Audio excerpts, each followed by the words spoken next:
So hello everybody. आज हम बात करेंगे सन 2016 में आई movie the train to Busan के बारे में। इस मूवी को डायरेक्ट किया था योंग सॉन्ग हू ने और इस मूवी के मेन लीड में है सीख हूँ। इस मूवी को IMDb ने रेटिंग दी है 7.6 आउट ऑफ 10। रोटेन टमाटोज ने 94% और इस मूवी के मेटाक्रिटिक रेटिंग है 73%। तो चलिए चलते हैं वीडियो की तरफ।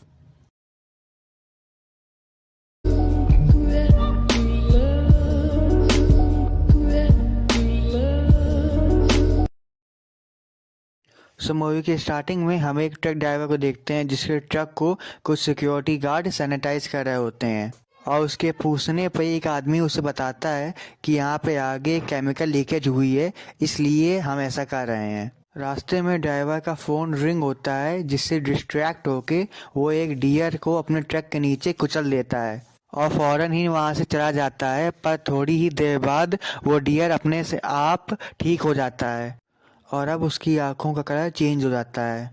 और मूवी के अगले सीन में हम एक सीक वू नाम के आदमी से मिलते हैं जो कि एक फंड मैनेजर होता है। सीक वू का हाल ही में डिवोर्स हुआ होता है और इस समय वो अपनी बेटी के साथ ही रहता था। अगले दिन सुएन का बर्थडे था और वो अपने डैड से जिद करती है कि वो उसे उसकी मॉम के पास बुसान ले जाएं, जिस पर सीक वू मान जाता है और अगले ही दिन वो दोनों बाप बेटी ट्रेन से बुसान की तरफ रवाना हो जाते हैं। इस ट्रेन में काफ़ी लोग थे जिनमें सियानगुआ और उनकी वाइफ जो कि प्रेग्नेंट थी, एक बेसबॉल टीम और एक लालची इंसान यौनसुक जो केवल अपने ही बारे में सोचता था। और जब ये ट्रेन चलने वाली होती है तभी एक लड़की अचानक ही ट्रेन के अंदर घुस जाती है जिसे गार्ड भी नहीं देख पाता है और उसके पैर में किसी के काटे जाने का निशान होता है और देखते ही देखते वो लड़की एक जॉम्बी में चेंज हो जाती है और जॉम्बी में चेंज होते ही वो ट्रेन के एक स्टाफ को काट लेती है और उसे भी जॉम्बी बना देती है।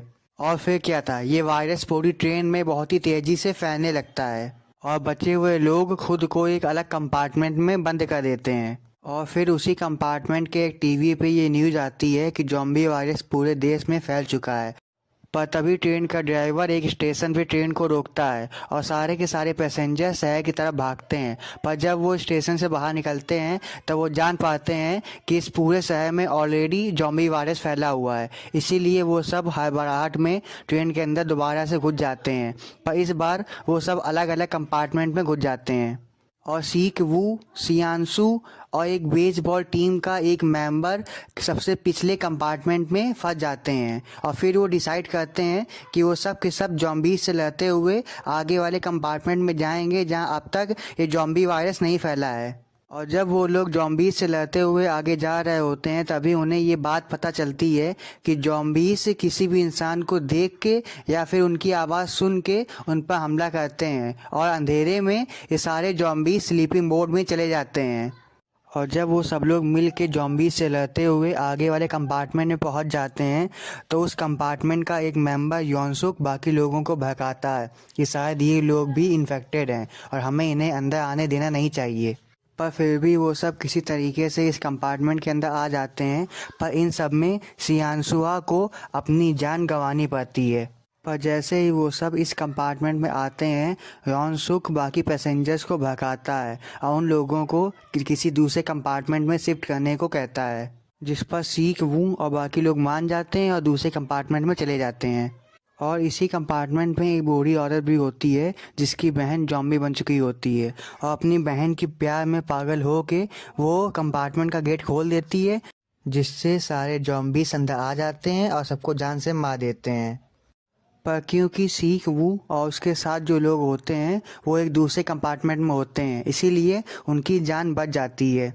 और यहाँ पे योंग सुक और स्टाफ का एक मेंबर बाथरूम में छुप के अपनी जान बचा लेते हैं।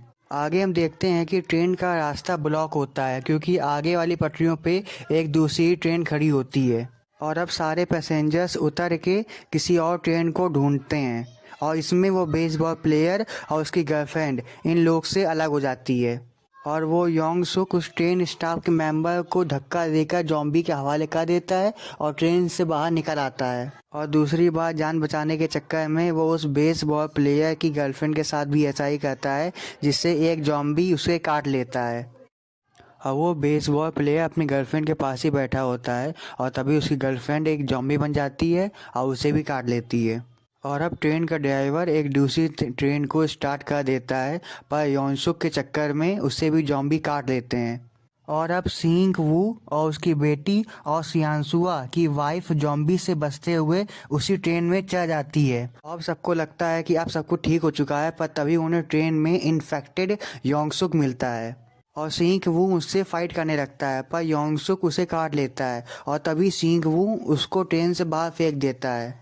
और अब वो जान चुका था कि बहुत ही जल्द वो भी जॉम्बी बन जाएगा, इसीलिए वो अपनी बेटी और सियांसुआ की वाइफ को इंजन रूम में बैठा देता है और खुद ट्रेन के बाहर आ जाता है।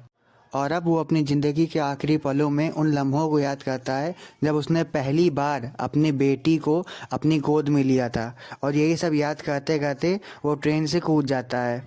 और अब ट्रेन बुसान पहुंच चुकी होती है और वो दोनों ही ट्रेन शहर के अंदर आ रहे होते हैं, पर शहर के अंदर आर्मी वाले होते हैं और वो उन दोनों को जॉम्बी समझ के शूट करने वाले होते हैं।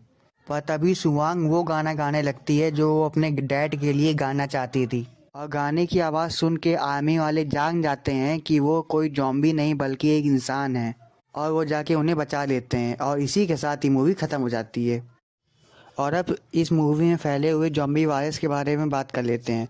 तो मेरे ख्याल से मूवी की स्टार्टिंग में जो मेडिकल प्रॉब्लम की वजह से लीकेज हुई थी और जिसकी वजह से वहाँ के गार्ड आने जाने वाली गाड़ियों को सैनिटाइज कर रहे थे, शायद उसी की वजह से ही ये जॉम्बी वायरस फैला होगा, और इस जॉम्बी वायरस का सबसे पहला शिकार वो डियर ही होगा। और इसी के साथ ही मूवी ख़त्म हो जाती है। And I hope you enjoying this video, और ऐसी ही और वीडियो देखने के लिए हमारे चैनल को सब्सक्राइब कीजिए। और अगर आपको कोई मूवी एक्सप्लेन करवानी हो तो उसका नाम कमेंट सेक्शन में डाल दीजिए, हम वो मूवी जल्द ही एक्सप्लेन करेंगे।